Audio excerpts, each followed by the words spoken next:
बच्चों एक बार फिर आपका स्वागत है सरल भौतिकी में। और आज का लेक्चर है यूनिट 2 धारा विद्युत और लेक्चर नंबर 5। लेक्चर नंबर 5 में देखिए हम क्या क्या सीखेंगे, ये लिस्ट अपने सामने है।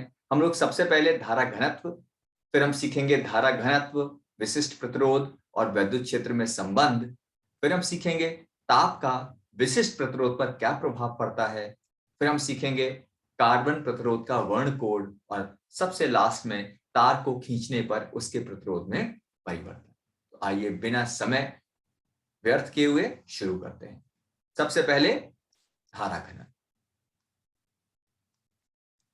धारा घनत्व बच्चों, धारा घनत्व क्या होता है? अगर मान लीजिए ये कोई एक बच्चों चालक है, ठीक है, ये कोई एक चालक मान लेते हैं मेरे बच्चों, और ये जो चालक है इसमें बहने वाली धारा कितनी है? आई। और ये क्या है? ये मान लेते हैं इसके अनुप्रस्थ काट का क्षेत्रफल कितना है?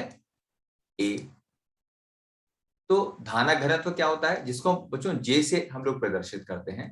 तो धारा घनत्व का मतलब होता है यदि किसी तार में से बहने वाली धारा को उस तार के अनुप्रस्थ काट के क्षेत्रफल से भाग कर दिया जाए, यानी धारा को किससे भाग कर दिया? अनुप्रस्थ काट के क्षेत्रफल से। तो किसी चालक में बहने वाली धारा तथा उसके अनुप्रस्थ काट के क्षेत्रफल का अनुपात उसके भीतर धारा घनत्व कहलाता है। यानी धारा घनत्व की परिभाषा क्या हो गई कि किसी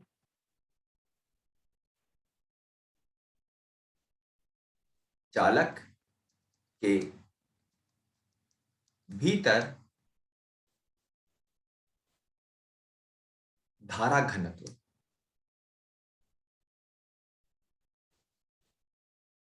किसी चालक के भीतर धारा घनत्व उस चालक से बहने वाली धारा, किसी चालक के भीतर धारा घनत्व उस चालक से बहने वाली धारा तथा चालक के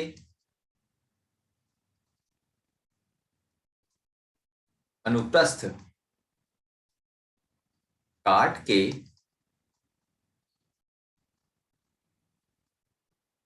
क्षेत्रफल के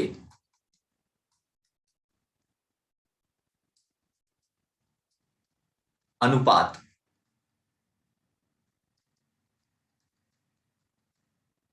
के बराबर होता है।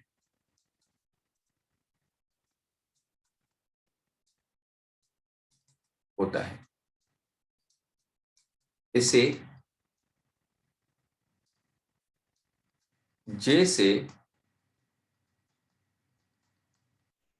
प्रदर्शित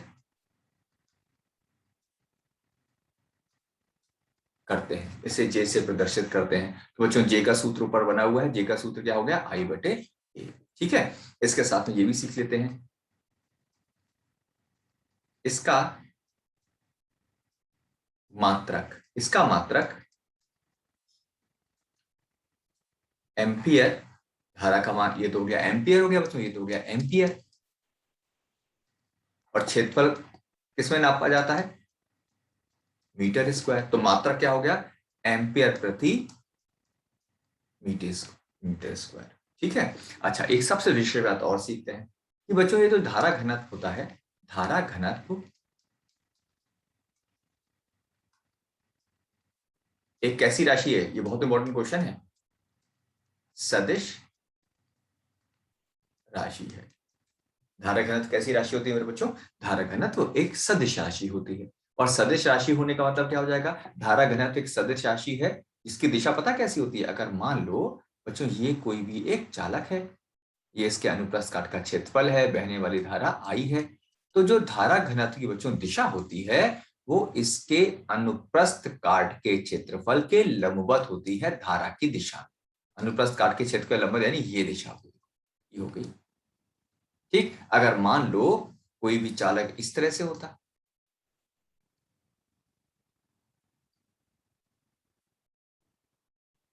इस तरह से होता, ठीक, इसमें बहने वाली धारा की, तो इसमें क्या होगा? इसमें अनुप्रस्थ काट के क्षेत्रफल की अगर बात करें तो इसमें धारा घनत्व का मान पता क्या, दिशा कैसी होती है बच्चों?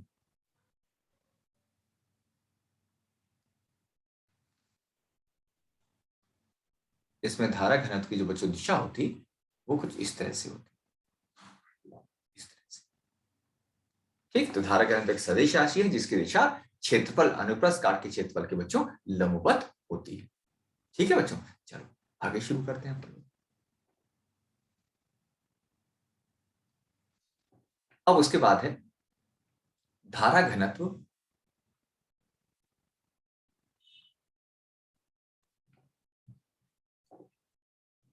विशिष्ट प्रतिरोध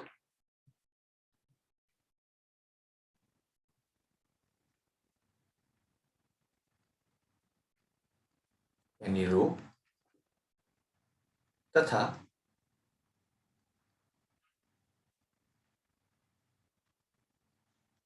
विद्युत क्षेत्र में संबंध।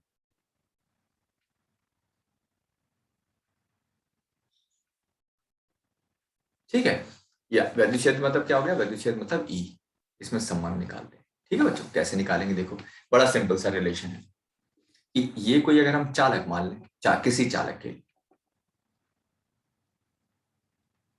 किसी चालक के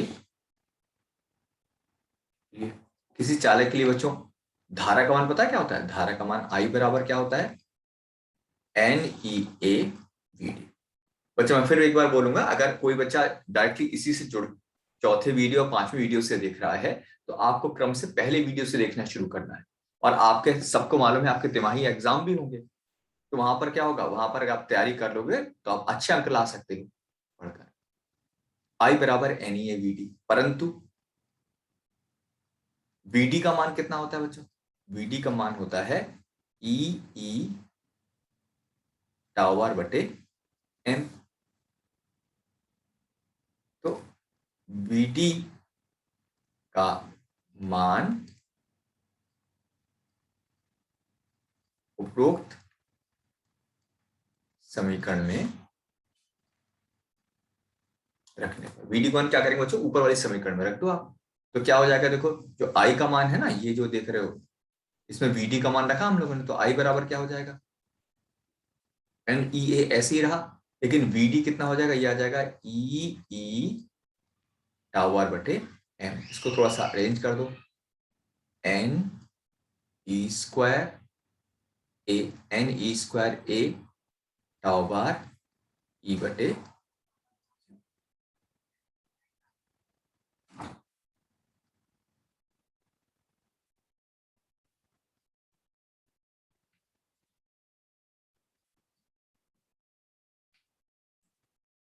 एम। अब ये जो बच्चों ये दिख रहा है ना आपको, क्या दिख रहा है, देखो जो ए दिख रहा है इसको बट यहां ले आओ नीचे की तरफ। ठीक, तो क्या बन जाएगा देखो, तो ये आ जाएगा आई बटे ए आ जाएगा, ये आ गया N E square tower upon M into E.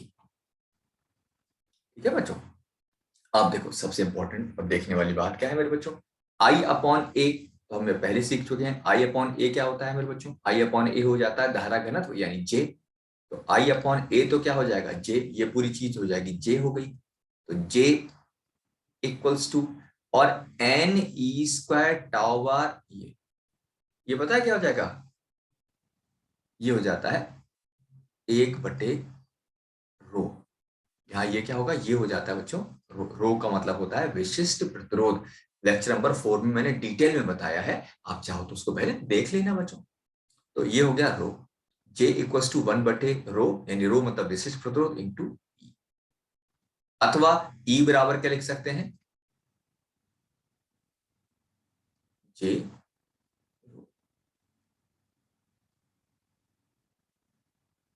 ठीक, तो अपने पास क्या आ जाएगा देखो, यहाँ पर ये जो रो का मान है ना, रो का मान कितना आ जाएगा अपने पास, रो का जो मान है ये आ जाएगा ई इक्वल्स टू जे रो। ये बड़ा इंपॉर्टेंट रिलेशन है कि यहाँ पर, तो ये किसका संबंध हो गया, धारा घन विशिष्ट प्रतिरोध और विद्युत क्षेत्र का संबंध। ठीक है मेरे बच्चों, चलो अब नेक्स्ट आ जाते हैं। देखो अब देखो क्या क्या पढ़ना था, पहले देखो टॉपिक देख लो, दो चीज होगी, अब ताप पर, अब नेक्स्ट आते हैं ताप।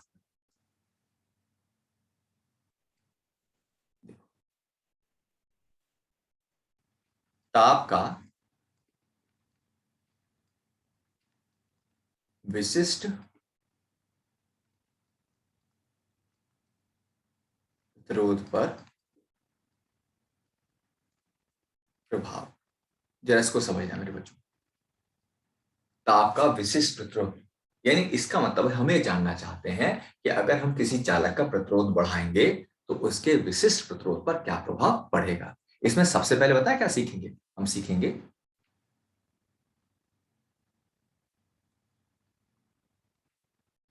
चालक या मिश्र धातु। ठीक, हम सबसे पहले किसकी बात करेंगे, चालक या मिश्र धातु। अब देखो कितना आसान सा। सबसे पहले पहले इसको समझ लेते हैं, है ना, फिर इसको लिखवा देंगे आपको। तो सबसे पहले समझने वाली बात क्या है कि देखो बच्चों, पहले समझ लो, साइड में समझ लेते हैं, लिखना नहीं बच्चों, है ना, लिखना नहीं, पहले समझ लो।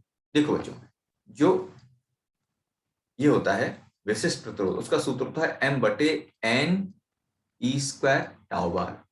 अगर आपने ताप को बढ़ाया, है ना बच्चों, अगर आपने ताप को बढ़ाया तो ताप को बढ़ाने से क्या होगा पता है, ताप को बढ़ाने से ये सब नियत रहेंगे। क्या क्या नियत रहते हैं, जरा ध्यान से सुनना। देखो, इलेक्ट्रॉन के द्रव्यमान पर कोई फर्क नहीं पड़ेगा, मुक्त इलेक्ट्रॉनों की संख्या में भी कोई खास फर्क नहीं पड़ता है। चालक में या मिश्र धातु में जब ताप बढ़ाते हैं तो उसमें n यानी मुक्त इलेक्ट्रॉनों की संख्या में कोई फर्क नहीं पड़ता है। अच्छा, लेक और साथ में जो ई स्क्वायर है यानी इलेक्ट्रॉन का आवेश, इसमें भी कोई बदलाव नहीं आता है।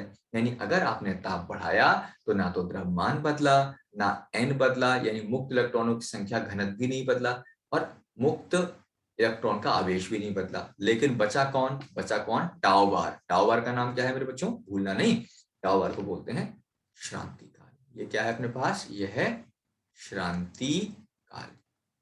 तो जब हम बच्चों ताप बढ़ाते हैं तो जो शांति काल है,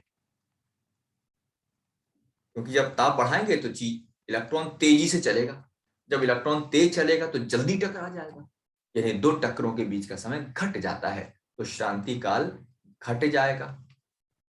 अच्छा, अब रो अनुपाती है 1 बटे श्रांति काल के।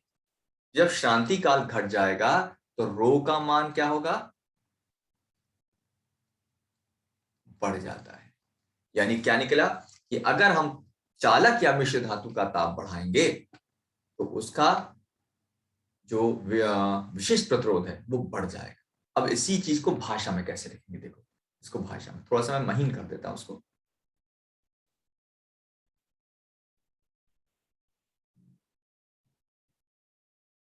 हम जानते हैं कि किसी चालक का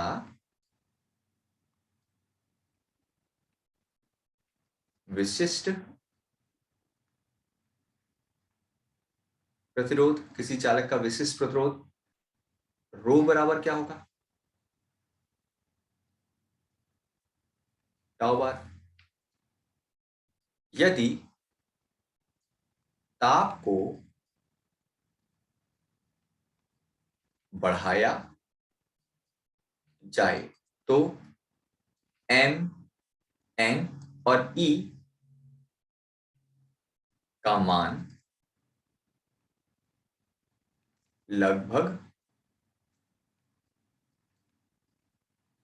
नियत रहता है, परंतु यदि ताप को बढ़ाया जाए तो m n e का मान लगभग नियत रहता है, परंतु औसत शांति काल का मान घट जाता है। सूत्र से स्पष्ट है, क्या स्पष्ट है, रो अनुपाती 1 बटे टाउ बार। अतः टाउ बार के घट जाने पर विशिष्ट प्रतिरोध का मान बढ़ जाता है। ठीक है, यानी हमारा रिजल्ट क्या निकला मेरे बच्चों? रिजल्ट निकला कि यदि हम चालक या मिश्र धातु का ताप बढ़ाएंगे तो उसका विशिष्ट प्रतिरोध का मान भी बढ़ जाएगा। ठीक है, अच्छा ये जो साइड में लिखा है इसको लिखना नहीं है, इसको नहीं लिखना, ये तो केवल किस लिए, ये तो मैंने अपने बच्चों को समझाने के लिए बताया है ना, तो उसको लिखना नहीं तो समझा दिया मैंने। ठीक है, लिखना क्या, जो मैंने यहां से लिखवाया यहां से यहां तक। ठीक, अब इसका ग्राफ बनेगा, इसको ग्राफ में कैसे लिखते हैं, ये ग्राफ है किसी भी, जब हम चालक की बात करें, इसकी बात करेंगे जब हम किसी चालक की बात करें तो ग्राफ ऐसा है। ये किसके लिए है, चालक।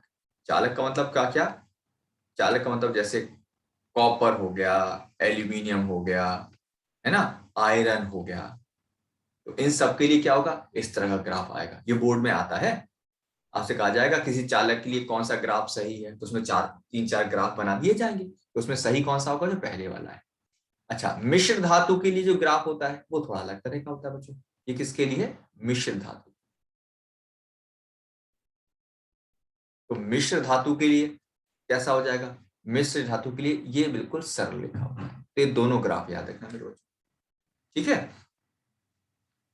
जैसे कहा जाए कि नाइक्रोम कहा जाए, क्या कहा जाए, नाइक्रोम। तो नाइक्रोम या इस तरह की कोई मिश्र धातु है उसके लिए ग्राफ दूसरा होगा। ठीक है, तो ये हमने क्या सीखा, देखो हमने सीखा कि ताप बढ़ाने पर चालक या मिश्र धातु के प्रतिरोध पर क्या प्रभाव पड़ता है। ठीक है, अब हम बात करेंगे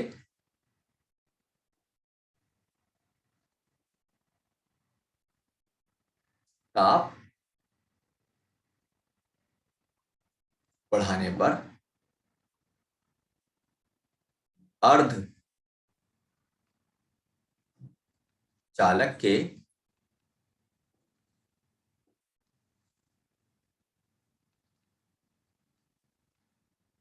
विशिष्ट प्रभाव।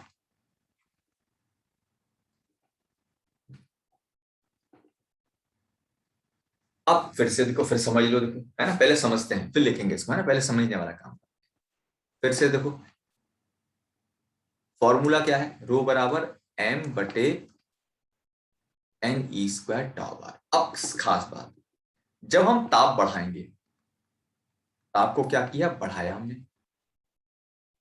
तो बच्चों जब ताप को बढ़ाते हैं उसमें दो चीजें तो नहीं बदलेंगी, कौन नहीं बदलेगा, m नहीं बदलेगा और E नहीं बदलेगा, लेकिन परंतु n यानी मुक्त इलेक्ट्रॉनों की संख्या या मुक्त इलेक्ट्रॉनों की संख्या घनत्व, और टाउ बार यानी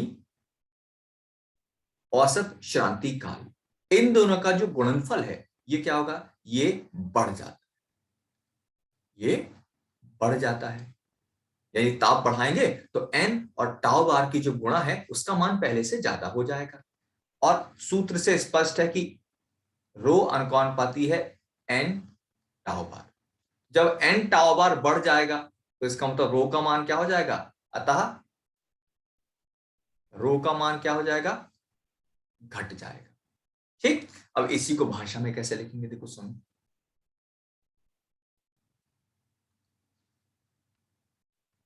जब किसी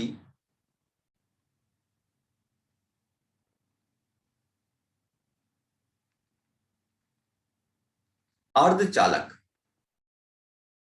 का ताप बढ़ाते हैं, जब किसी अर्धचालक का ताप बढ़ाते हैं तो सूत्र रो बराबर m बटे,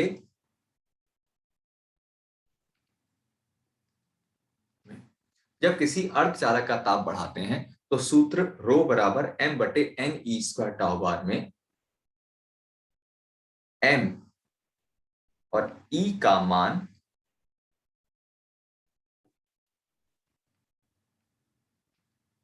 नियत रहता है,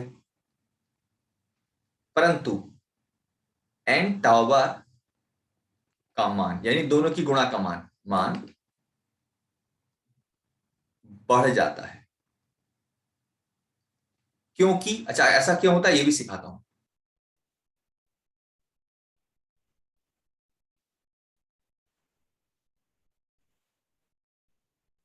क्योंकि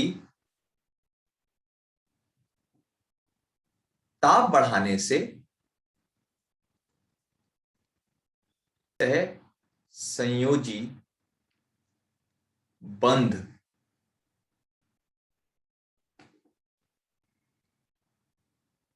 टूटने लगते हैं, जिससे मुक्त इलेक्ट्रॉनों की संख्या बढ़ने लगती है।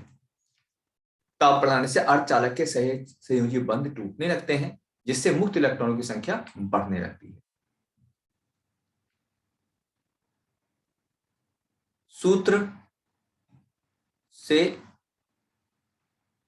स्पष्ट है, सूत्र से क्या स्पष्ट है, ये रो अनुपाती है एन टाउ बार, अतः एन टाउ बार का मान बढ़ने पर, एन टाउ बार का मान बढ़ने पर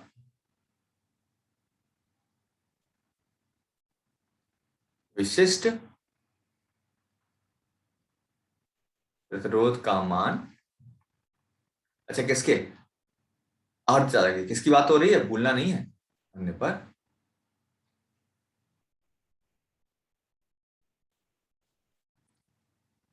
के विशिष्ट प्रतिरोध का मान घटने लगता। ठीक है, अब इसका भी ग्राफ, अब फिर सुना, इसको नहीं लिखना, ये तो केवल आपको समझाने के लिए बताया है ना, इसको नहीं लिखना। ये जो तुम्हारे उल्टे हाथ पे लिखा है बड़ा सा लिख दिया, इन सबको लिखना यहां से लेकर यहां। ठीक है बच्चों। अच्छा, अब इसका ग्राफ भी बनेगा, ग्राफ अक्सर बोर्ड में पूछा जाता है, बोर्ड एग्जाम में। तो अगर मेरे पास ये है, ये हो गया रो मतलब विशिष्ट प्रतिरोध, और ये हो गया ताप। ध्यान रखना ये डिग्री सेंटीग्रेड में, किसमें है, डिग्री सेल्सियस में। ठीक है बच्चों, तो इसका ग्राफ कैसा आएगा, इसका ग्राफ आता है इस तरह से। ग्राफ एक निश्चित बिंदु शुरू होगा, ये घटता चला जाएगा, ग्राफ क्या होगा, घटता चला जाएगा। ठीक है, उसको बोलते हैं रो। रो नॉट का मतलब होता है शून्य, डिग्री सेंटीग्रेड पर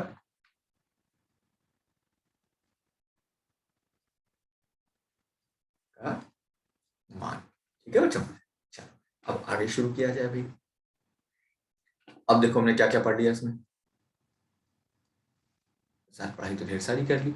देखो अब कार्बन प्रतिरोध का वर्णक्रम, ये बहुत भी अच्छा, कार्बन प्रतिरोध का वर्ण,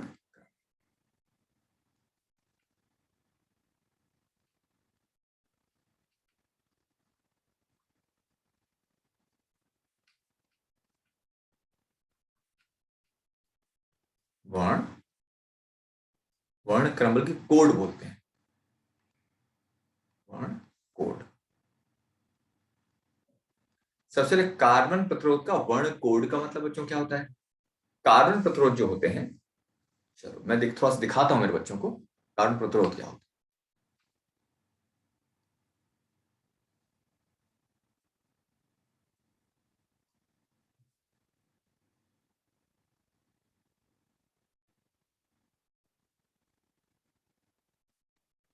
अच्छा, इसका मतलब है ये पॉसिबल नहीं है।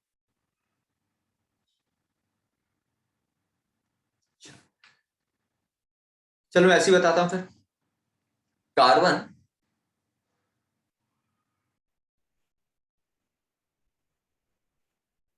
प्रतिरोध का वर्ण कोड। अब कार्बन प्रतिरोध का वर्ण, कार्बन प्रतिरोध पता कैसे होते हैं, कार्बन प्रतिरोध छोटे छोटे से होते हैं इस तरह, ये छोटे छोटे प्रतिरोध होते हैं। इस पर क्या लगा होता है बच्चों, इस पर ऐसे पतली पतली पट्टियां लगी होती हैं, इस तरह से, इस तरह से पट्टियां लगी होती हैं। ठीक, कार्बन प्रतिरोध का वर्णक्रम ये होता है। और ये कितना है, ये हो जाएगा, ये C1 मतलब पहला कलर, दूसरा कलर, तीसरा कलर और चौथा। तो कितनी पट्टियां होती हैं, 4 पट्टियां होती हैं। और वर्ण कोड का मतलब बच्चों, इस पर रंग बिरंगी पट्टियां होती हैं और हमें उन रंग बिरंगी पट्टियों से क्या निकालना होता है, उन रंग बिरंगी पट्टियों को देखकर इनका प्रतिरोध निकालना होता है।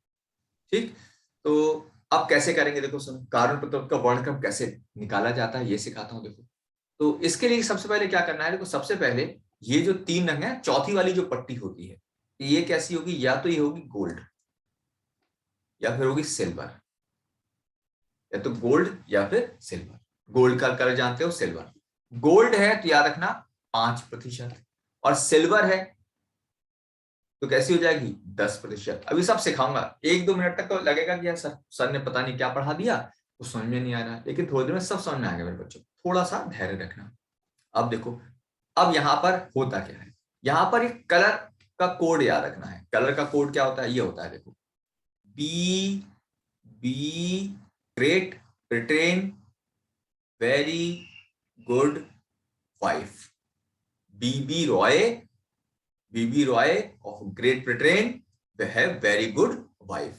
ठीक, अब यहां पर इनका नंबर क्या है, 0 1 2 3 4 5 6 7 8 और 9। ठीक है, अब इन रंग का मतलब बताता हूं बच्चों। बी, पहले बी का मतलब क्या होता है, पहले बी का मतलब होता है ब्लैक।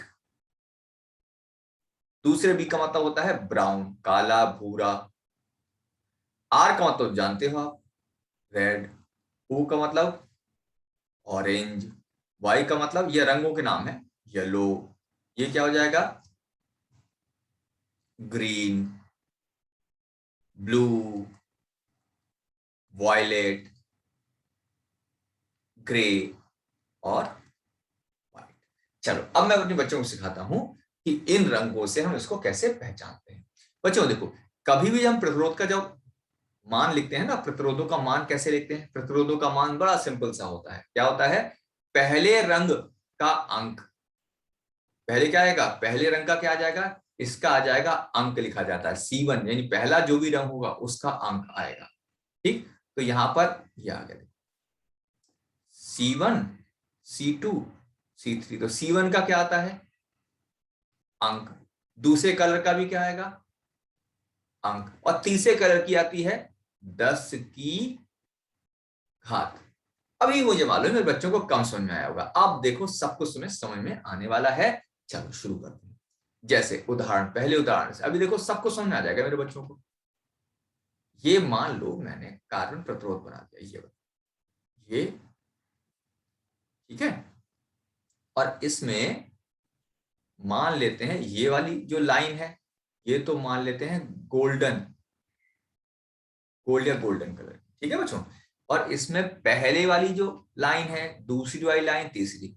तो पहले वाली लाइन किसकी मान लेते हैं, मान लेते हैं पहले वाली लाइन तो है रेड कलर की, दूसरी वाली है येलो कलर की, और जो तीसरा वाला लाइन थी इसको मान लेते हैं अपन लोग ऑरेंज। ठीक, अब देखो इसका प्रतिरोध कैसे लिखेंगे। सबसे पहले क्या लिखा है, पहला कलर कौन सा है, रेड। अब जल्दी से देखो रेड का अंक कितना है, रेड का अंक कितना है, तो रेड का अंक है 2, लिख देंगे 2। फिर देखो येलो, दूसरे नंबर पर येलो है, येलो का अंक कितना है, 4। अब तीसरे नंबर पर, तीसरे में लिखते हैं 10 की घात, ऑरेंज है, ऑरेंज का मतलब कितना हो गया, 3, तो 10 की घात 3। अब गोल्ड का मतलब था 5%, प्लस माइनस 5%।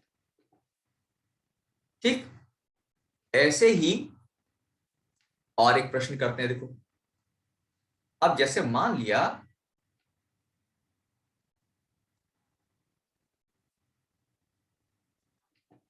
ये बना लिया मैंने, ठीक है। अब रंगों को सुनना ध्यान से मेरे बच्चों, और ये 3 अलग अलग कलर के कोड बना लिए मैंने, 3 धारियां, और ये है भाई सिल्वर कलर, और पहले वाली रेड, ब्लू और येलो। अब इसका प्रतिरोध कैसे लिखें, तो जरा वापस चल के फिर देख लो। रेड का मतलब कौन सा कलर है, इसको तो बार बार, रेड का मतलब कितना हो, देखो रेड का मतलब कितना है, रेड का अंक है 2, तो रेड का अंक 2 हो गया, तो लिख दिया 2। अच्छा फिर देखो जाके ब्लू का, ब्लू ब्लू 6 नंबर पे लिखा है ब्लू, तो ब्लू का अंक कितना हो गया 6, 6 लिख दो गुणा। अब क्या है येलो, जरा येलो देखो, येलो का अंक क्या है 4, ये कितना हो जाएगा 10 की घात 4 प्लस माइनस, या देख के आओ सिल्वर कितना कह रहा है, सिल्वर कह रहा है 10%, ये प्रतिशत मतलब इसमें होने वाली त्रुटि कहलाती है, क्या 10%।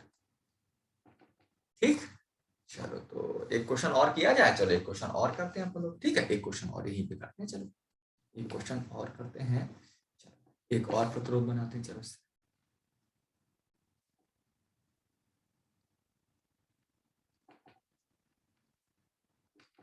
और इसके 3 फिर ये लेते हैं, ठीक है, और ये मान लेते हैं गोल्ड। अब तुरंत समझ जाना गोल्ड का मतलब कितना हो गया, और पहले वाला क्या मान लेते हैं, पहले वाला मानते हैं येलो, पहले वाला रंग येलो, रेड, ब्लू। चलो अब जल्दी जल्दी से सोचो मेरे बच्चों, क्या होगा, इसका प्रतिरोध क्या होने वाला आर, पहला जो भी रंग होगा उसके अंक लिखे जाएंगे, पहले लिखा है येलो, चलो आ जाओ येलो का देखो क्या कह रहा है, येलो का क्या है देखो 4, देखो लिखा है येलो का 4, तो कितना हो गया, ये आ गया 4। फिर दिखा रेड, रेड का अंक देखो 2 गुना, अब तीसरा क्या है ब्लू, तो ब्लू का मतलब कितना हो गया, ब्लू का मतलब हो गया 6 प्लस माइनस गोल्ड है तो 5। तो इस तरीके से सबका मात्रक ओम होगा बच्चों, इस तरह से हम क्या कर सकते हैं, इस तरीके से किसी भी दिए हुए कार्बन प्रतिरोध के वर्ण कोड से हम उसके प्रतिरोध का मान बच्चों ज्ञात कर लेते हैं। ठीक है, चलो एक छोटी सी बात और सिखाते हैं, अच्छा कहीं उल्टा दे रखा हो, कहीं ऐसा दे रखा हो मान लो, और अगर किसी को कोई क्वेश्चन नहीं आए तो आप कमेंट में लिखना, है ना, तो मैं जो आपकी दिक्कतें होंगी उसको बताऊंगा। अब जरा सुनो, ये क्या है, ये मान, अच्छा सुनो ये उल्टा कर दे, अब क्वेश्चन उल्टा, यदि R बराबर 56 गुणा 10 की घात 4 प्लस माइनस 5%, तो इसका वर्ण कोड क्या होगा, तो इसका वर्ण कोड क्या होगा, अब जरा ये भी समझो, अब उल्टा काम करना है। अब 5 है, चल चल के देखो जरा 5 का कौन सा अंक है, 5 का, 5 का ये मिला, देखो मिला 5 का अंक मिला ग्रीन, 5 का ग्रीन हो गया, इसका मतलब क्या हो गया, ये वाला क्या होना चाहिए, ये हो गया ग्रीन। अच्छा दूसरा अंक कितना है 6, चलो चल के देखें 6 कौन से रंग वाला था, 6 का रंग कौन सा, अच्छा ये मिल गया, देखो 6 वाला कौन हो गया, ये मिल गया ब्लू, इसका मतलब कितना हो गया, ये हो गया दूसरा वाला क्या हो जाएगा ब्लू। अच्छा 10 की घात कितनी है 4, अब जल्दी से देखो 4 कौन सा है, जरा देखें 4 कौन है, 4 है येलो है, तो चौथा रंग कौन सा हो जाएगा येलो। ठीक है, और 5% दे रखा है, यानी क्या होगा, ये होगा, ठीक। तो बच्चों मुझे पूरी उम्मीद है यहां तक चीजें आपको समझ में आई होंगी, इसके बाद ये चीजें मैं नेक्स्ट लेक्चर में आपको सिखाऊंगा। आज के लिए इतना ही मेरे बच्चों, बाकी हम नेक्स्ट लेक्चर में पढ़ेंगे।